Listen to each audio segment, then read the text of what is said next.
ये इम्पोर्टेंट क्यों है? क्योंकि ये उनकी अर्थव्यवस्था से संबंधित, ये उनकी अर्थव्यवस्था और जीवन स्तर को ऊपर उठाने के लिए किए गए प्रयास हैं। और जब बात हो रही है प्रयास की, तो आप भी एक छोटा सा प्रयास कीजिए कि चैनल को सब्सक्राइब कर दीजिए। मुझे पता है कि बहुत सारे लोग जो हैं वीडियोस को देख रहे हैं, but still I request to all of you कि प्लीज साथ में सब्सक्राइब भी कीजिए एंड शेयर कीजिए। तो बैक टू द टॉपिक, अब हम पढ़ेंगे आदिवासियों हेतु सरकार द्वारा उठाए गए प्रमुख कदम।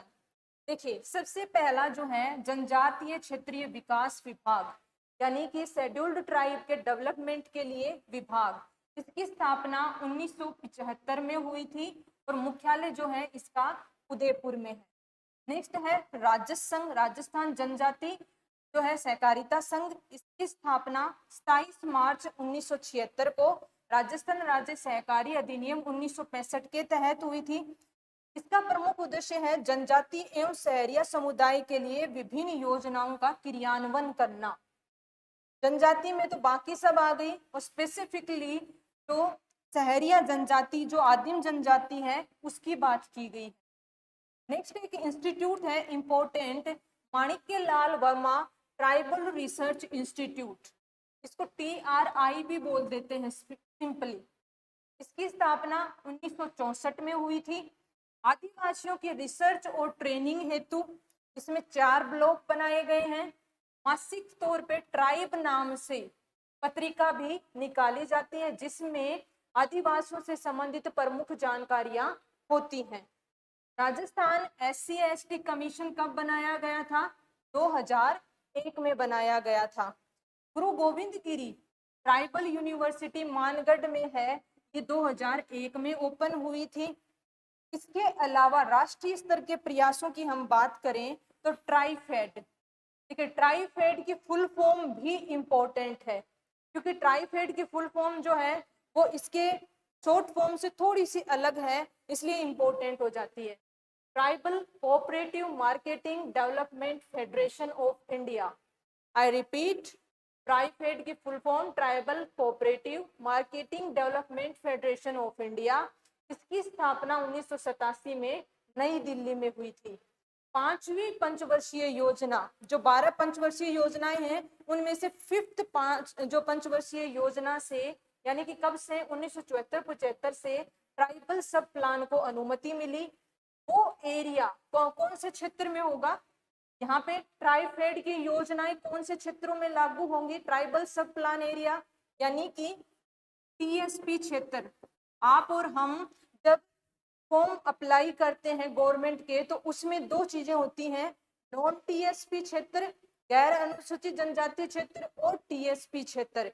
तो TSP क्षेत्र का मतलब हो गया ट्राइबल सब प्लान, वो क्षेत्र जहां पर 50% से ज्यादा ST की जनसंख्या हो, यानी कि शेड्यूल्ड ट्राइब्स की जनसंख्या हो, उसको TSP क्षेत्र घोषित किया गया था ट्राइफेड के द्वारा। वर्तमान का मतलब है अधिसूचना जो कि जारी की गई थी 27/4/2018 को राज्य सरकार के द्वारा। उसके अनुसार 8 डिस्ट्रिक्ट के 44 ब्लॉक, आई रिपीट, 8 जिलों के 44 जो ब्लॉक हैं उनको TSP क्षेत्र घोषित किया गया ट्राइफेड के तहत। इन 8 डिस्ट्रिक्ट के 44 ब्लॉक की हम बात करें तो पूर्णतः आदिवासी जिले कौन कौन से हैं? बांसवाड़ा, डूंगरपुर, प्रतापगढ़, 3 जिले हो गए जो पूर्ण रूप से आदिवासी जिले हैं। अंशतः कौन से हैं? उदयपुर, राजसमंद, चित्तौड़गढ़, सिरोही और आपका पाली जिला। टाडा क्या है? 7th नंबर पे योजना हम बात करें तो टाडा है आपका tribal area development approach.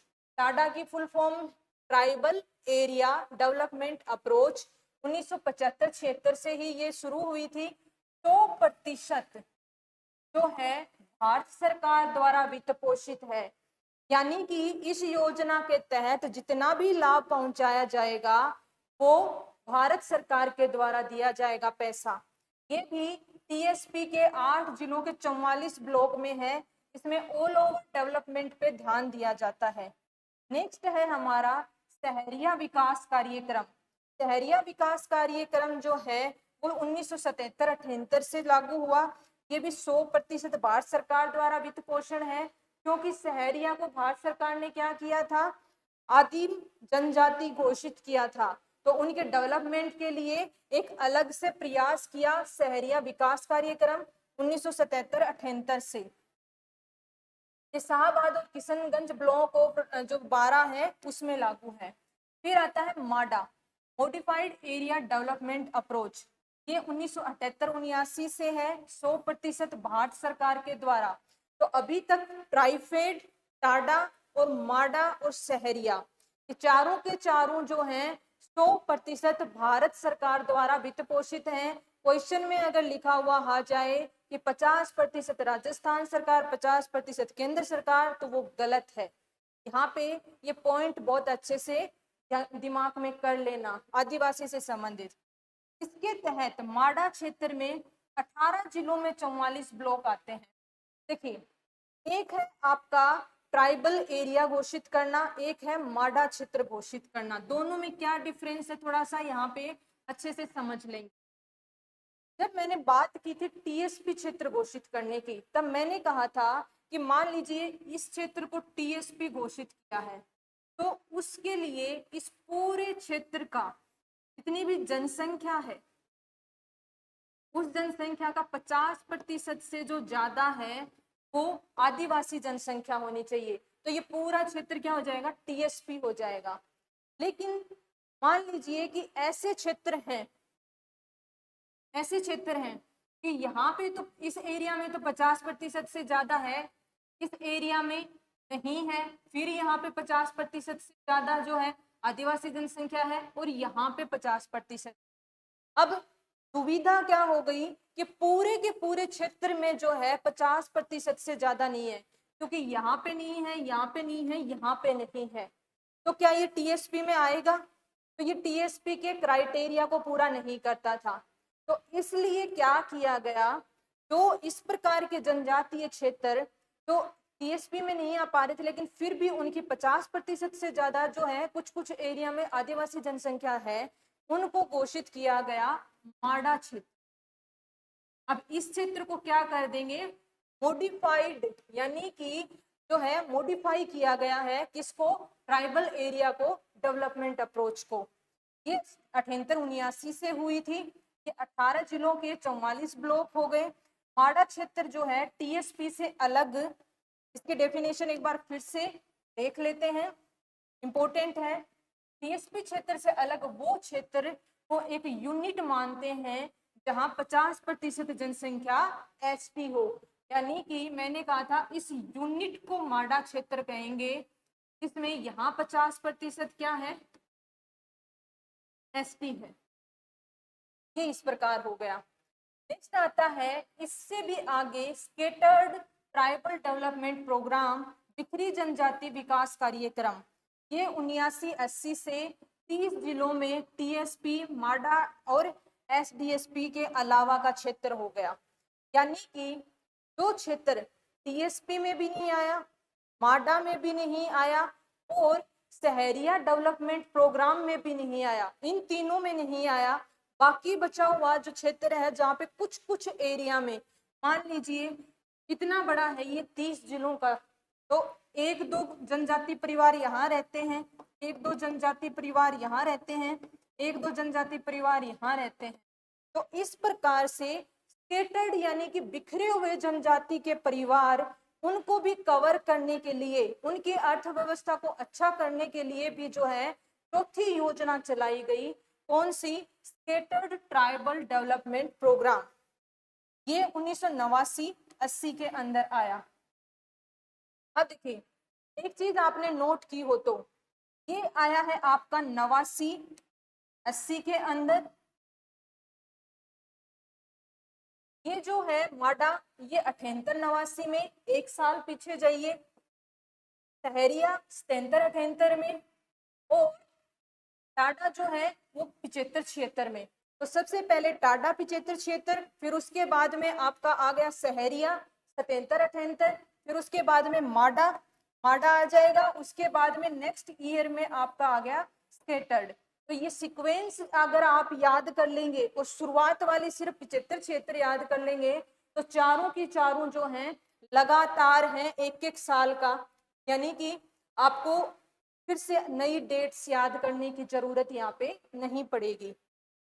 Latest जो योजनाएं आर्थिक समीक्षा और इनमें दे रखी हैं प्रमुख योजनाएं आदिवासियों की, उस पे बात कर लेते हैं। विश्व आदिवासी दिवस कब मनाया जाता है? 9 अगस्त को। 9 अगस्त को विश्व आदिवासी दिवस मनाते हैं। जनजाति भागीदारी योजना इंपॉर्टेंट है, लेटेस्ट है। कब से शुरू हुई थी? 9 अगस्त 2021 से शुरू हुई थी। आदिवासियों के लिए सामुदायिक संपत्तियों का निर्माण एवं मरम्मत, रोजगार सृजन, कौशल प्रशिक्षण, डेयरी एवं पशुपालन आदि। सामुदायिक संपत्तियां कौन सी होती हैं? सामुदायिक संपत्तियां होती है सामुदायिक स्वास्थ्य केंद्र हो गया, सामुदायिक पशु स्वास्थ्य केंद्र हो गया, सामुदायिक विद्यालय हो गए। इस प्रकार की जो परिसंपत्ति होती है वो सामुदायिक में आती है। इससे दो काम होते हैं, एक तो विकास होता है, डेवलपमेंट होता है, प्लस उस संरचना को बनाने के दौरान क्या मिलता है? उस क्षेत्र के लोगों को रोजगार मिलता है। इसके अलावा और कौन कौन से कदम लेटेस्ट हैं? जनजाति विकास कोष का गठन किया गया है 500 करोड़ रुपए से। एकलव्य मॉडल रेजिडेंशियल स्कूल जो हैं चलाए जा रहे हैं। वन धन केंद्र खोले गए हैं। वन धन केंद्रों में लघु वन उपजों की बिक्री की जाती है। जो मैं बार बार बोल रही थी कि इनकी अर्थव्यवस्था में जीवन यापन का एक जरिया वनोत्पाद है। वो वन के उत्पाद हैं, वो कहाँ ला करके बेचते हैं? इन वन धन केंद्रों पे बेचते हैं और इससे पैसा लेते हैं। वागड़ सांस्कृतिक केंद्र, जो डूंगरपुर और बांसवाड़ा की जो संस्कृति है भील क्षेत्र की, वो सागवाड़ा डूंगरपुर में वागड़ सांस्कृतिक केंद्र खोला जा रहा है। इसके अलावा खेल, शिक्षा, सिंचाई, आवासीय विद्यालय से संबंधित जो है विभिन्न प्रावधान किए गए हैं राजस्थान सरकार के द्वारा। तो दैट्स ऑल अबाउट आदिवासी और उनकी अर्थव्यवस्था। आई होप आपको ये सेशन इंफॉर्मेटिव लगा है और इस सेशन से जो है प्रश्न आने की पूर्ण संभावना है। तो इसको पहले एक आप नॉर्मल स्पीड, फिर उसके बाद में एक दो बार रिपीट जो है फास्ट स्पीड पे भी आप देख सकते हैं। नोट्स के साथ रिवाइज कीजिएगा and please subscribe the channel, share the channel. Thank you so much.